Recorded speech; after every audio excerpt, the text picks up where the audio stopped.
Salam Kamir, kekaguman ilahi mengarah pada iman dan rahmat. Saudara-saudari yang terkasih, saya membawa telur bebek ya. Kemudian telur ini sudah jadi telur asin. Tetapi saya teringat pada satu video TikTok yang memperlihatkan bagaimana di sarang ayam begitu ada banyak telur, kemudian ada ular masuk ke salah satu lubang yang mengarah kepada sarang ayam itu, dan itu ada semacam celah lubang kayu, kemudian ada lubang kecil begitu, kemudian kepala ular itu masuk ke dalam sarang telur itu, sarang ayam penuh telur. Kemudian ular itu memegang atau mau memangsa telur, mau membawa pergi. Dia keluar dari lubang dari kayu itu tidak bisa karena mulutnya membesar ketika membawa telur. Maka kemudian dia hanya maju mundur, maju mundur, maju mundur. Karena apa? Karena begitu mau keluar tersodok oleh telur yang ada di mulutnya, maka tidak bisa keluar dari lubang itu.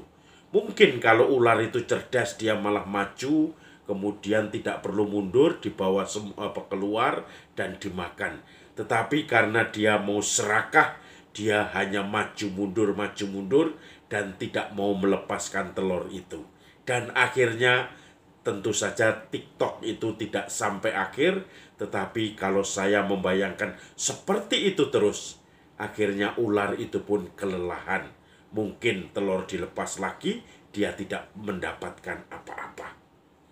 Saudara-saudari yang terkasih, karena dia rakus mau makan telur dan dibawa keluar dan tidak mau melepaskan, padahal keluar itu lewat lubang yang kecil, yang kepalanya ketika tidak membawa apa-apa masuk itu cukup, tapi begitu mau keluar penuh dengan telur mulutnya, dan dia tidak bisa melewati lubang itu.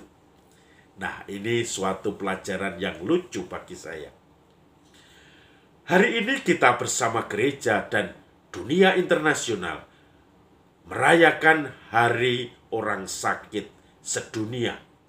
Karena kita mendoakan orang-orang sakit, kita mengenang, dan pada saat ini juga kita akan mencoba untuk merasakan penderitaan orang sakit itu dan menghiburnya, menguatkannya.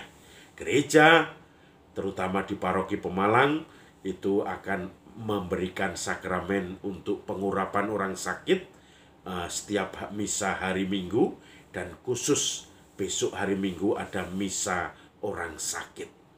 Nah, saudara-saudari yang terkasih, hari ini pun Yesus juga memberi perhatian kepada orang banyak yang kelaparan.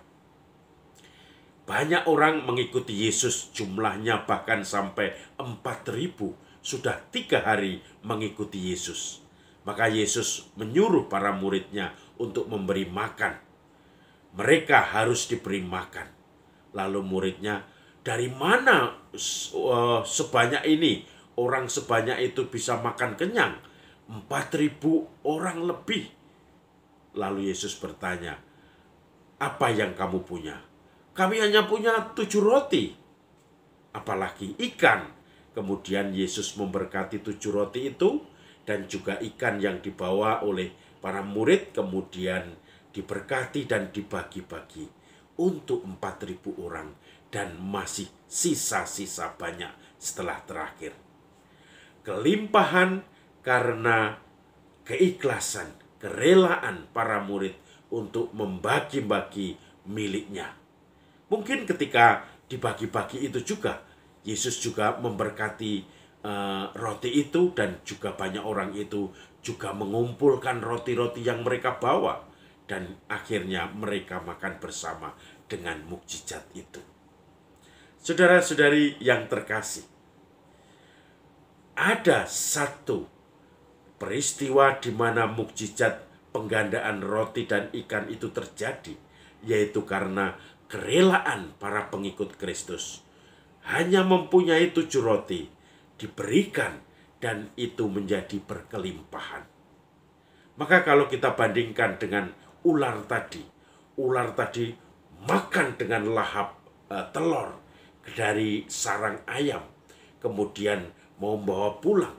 Setiap kali dia menggenggam telur itu, dia tidak akan selamat karena dia tidak bisa keluar dari lubang kayu sarang untuk ayam itu. Tetapi kalau dia mau melepaskan telur itu, maka dia akan keluar dan kemudian lebih sehat, lebih akan mendapatkan mangsa yang lain. Tetapi syaratnya harus melepas itu semua. Nah, saudara-saudari yang terkasih, ini yang membuat kita kadang-kadang sulit untuk melepaskan apa yang ada dalam diri kita. Bukan hanya harta benda, tetapi juga kebanggaan, kesombongan, apapun yang bisa kita banggakan, pelan-pelan harus kita lepas, karena semua itu hanya pemberian Tuhan. Entah itu apa yang kita banggakan sebagai manusia. Kita kadang-kadang berhenti kepada kebanggaan itu, membanggakan diri. Kita berhenti kepada pujian-pujian. Kita berhenti kepada apa yang sudah membuat kita terbentuk dengan karakter kita sekarang. Padahal di situ kita perlu meninggalkan semuanya itu. Kalau memang kita ingin bersatu dengan Tuhan, bertemu dengan Tuhan, kita tetap bisa menggunakan karakter itu, atau bakat, atau mungkin apa yang kita banggakan itu. Tetapi tentu saja, saudara-saudari yang terkasih, kita harus menyadari, ini hanya dari Tuhan, titipan Tuhan. Saya hanya diserai untuk menjaga dan merawatnya, bukan saya yang memiliki. Maka akan saya pergunakan untuk orang-orang di sekitar kita, untuk membantu mereka. Maka saudara-saudari yang terkasih, beranikah kita melepaskan mungkin apa yang kita dicintai, seperti para murid, roti yang setelah mereka berhari-hari tidak makan, harus dilepaskan supaya akhirnya menjadi berkat bagi banyak orang. Salam kabir, kekaguman ilahi mengarah pada iman dan rahmat.